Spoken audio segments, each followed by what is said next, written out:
Guten Tag. Mein Name es Sophie. My name is Sophie. Ich komme aus Colorado und wohne in Santee. I come from Colorado and I live in Santee. Ich habe einen Bruder. I have a brother. Ich studiere Englisch und möchte einen Masterabschluss haben. I study English and want to get a master's degree.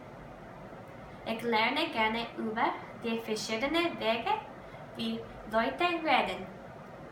I like learning about the different ways people talk.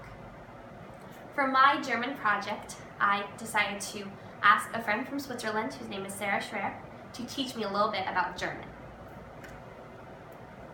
In my research, I also learned that German itself is a very interesting language in that it comes from a lot of history. It is one of the Indo-European languages, and more specifically is one of the Germanic languages, which is ironic because you'd think, of course, German and Germanic. More interestingly though, it is High German, and is from the West Germanic provinces. In fact, it is influenced by a lot of cultural change and conflict throughout the continent over hundreds of years. In German, they describe the language as Deutsch. There are actually several types of German, and what's known today is considered to be modern German. Modern German has a very similar alphabet to English. This is because English is also one of the Indo-European languages, and there are a lot of similarities between languages of this genetic factor. The alphabet appears quite similar with several different changes. They use umlauts, which appear as 2 dots over several of their vowels, and in a couple provinces, Austria and Germany more specifically, they use this letter that resembles a B, which is an este, and that actually functions as a double S sound. But that is not common throughout all countries that speak German, just a couple. With regards to the alphabet, there are different pronunciations of different letters based on the other letters surrounding them or the other vowels. For example, the letter S, if it is before or behind a vowel, it often has a Z sound to it, which the S is right there. And so it's either S or Z. But actually in a couple cases, if it is at the beginning of a word, or if it is near T or a P, it has a sh sound, which looks like a little squiggle line if you were to write it. And in other instances, it appears as an S. I think that this letter is a great definition to show how there are a lot of phonetic differences in how you pronounce something, similar to English, and so it's important to understand the word and the way in which the specific language pronounces different letters. Also, with regards to verb tense, for regular verbs, often in German, you'll add what appears to be a ge at the beginning, and it's a ge, so that'd be ge, and at the very end you put a t. It's very common for a lot of different words.